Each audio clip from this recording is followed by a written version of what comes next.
24 hours later, the Raptors miss another game winner. The Raptors lose on a second game of a back-to-back by 1 point. And this is frustrating to watch as the Raptors had a good double-digit lead going into the fourth.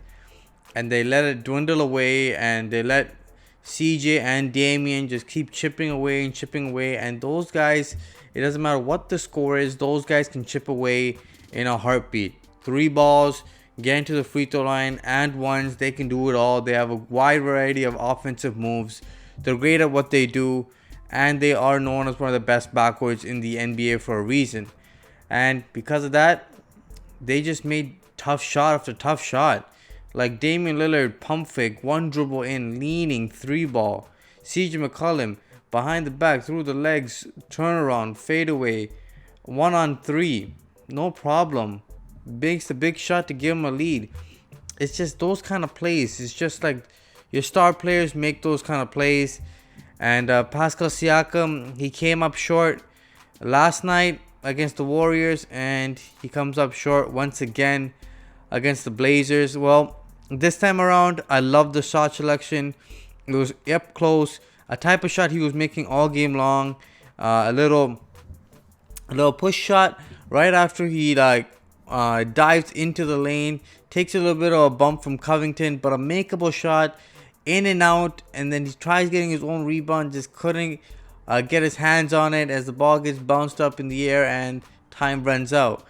But a good play, high percentage shot, just doesn't fall down. Now, to me, it's like how when Kobe, rest in peace, was missing shots when he first came to the league, air balls, and couldn't make a game winner to save his life, and then he became what we know as Kobe, the one that just is super clutch. There's 2 ways Pascal Siakam can go from here. I can grow, and you know what, get used to these kind of situations and opportunities and keep taking them, or he can shrink in the spotlight, and it's up to him whether he wants to do one or the other. And honestly, I don't think this game falls onto Pascal Siakam's fault.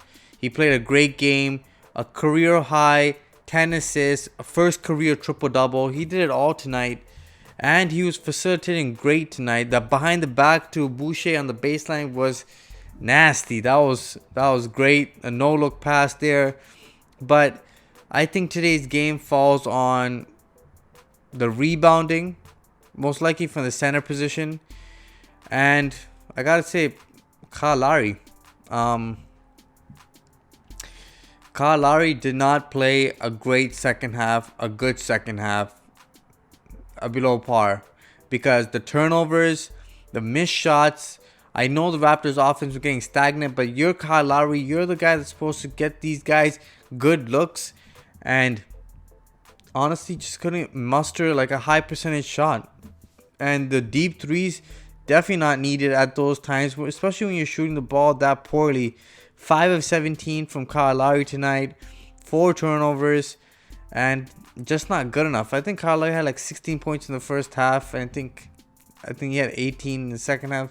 Something minor, like not enough of an effort from Kyle Lowry. Definitely needed more out of him in the second half, but what can you do? You lost the game. And the rebounding I gotta focus in on is because Enes Kanter, Nurkic gets injured in the beginning of the game. We don't really know what happens, but we find out it's a quad injury. He does not return to the game. But Kanter blew up the Raptors small ball lineup. Boucher, for all Boucher did tonight, and he did amazing tonight. 20 points on his birthday, 5 threes, a career high. He was making them, and he hit some big shots to keep the Raptors in it and afloat. But he got dominated in the glass. And it's just Kanter's way too big and strong. And Alex Len came into the game because Nick Nurse is like, man, we're getting bullied on the boards.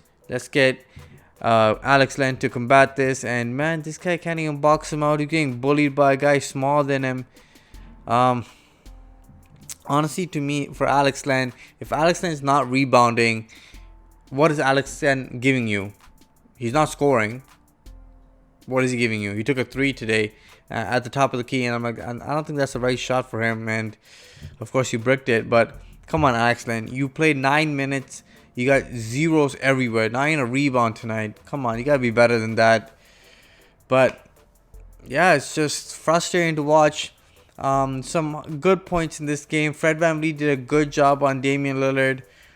Kept him to only 23 points, which isn't that bad because he made Damian Lillard work all game long. He was frustrated. But as much as Fred VanVleet was applying on the defensive end, it takes away from his offensive game as he struggled to find a rhythm near the end of the game. And he was 4 of 13. But he did hit some tough shots in this game. He couldn't make the 3-ball to give the Raptors the dagger, but it is what it is. Stanley Johnson, shout out to Stanley Johnson. He is looking good. Defensively, he's playing strong. And offensively, he's not looking that bad. He's making good cuts. He had a 3-ball to take his first shot in. And you know what? I think Stanley Johnson's getting better. He was a positive on the plus-minus scale again. He's playing well. Norman Powell chipped in a little bit. Terrence Davis hit a couple threes, but the defense got to be better from Terrence Davis. Can't slack off on the other end. Come on, Terrence. But OG played well too. And honestly, this was a game the Raptors should have won. For all the Raptors did wrong in this game was, in their hands to win. But Carmelo Anthony, Damian Lillard, and CJ McCollum combined for 73 points. And they just knocked down every single 3-ball that they needed near the end of the game. Covington was trash today. He missed wide open shots, but the Raptors couldn't take advantage of that. Just another bad loss, another 1-point loss. 2 games in a row lost by a combined score of 2 points. But you know what? The Raptors now go back home, which is Tampa Bay. And they have a long homestand. So maybe they get back into rhythm, get some rest, and you know what? They played hard. It's not like they were blown out, so I don't think it's time to panic. But all the teams in the NBA are trying to find a rhythm because of COVID. They didn't have a proper camp. New players, acquisitions, got to get a rhythm, got to see a pattern, got to see rotations. A lot of things to accommodate for everybody and with all the restrictions and all that. But Nick Nurse said it might take about 15 to 20 games for the team to get adjusted. And hopefully the Raptors don't fall too much down on the standings. But you know what? Pascal Siakam, keep your head up high. That was a good look. Got to keep taking him. A great game from him. And guys, let me know what you guys think of today's game. Until next time, guys. Make sure you guys like, share, and subscribe to the Raptors Wrap Up. Peace.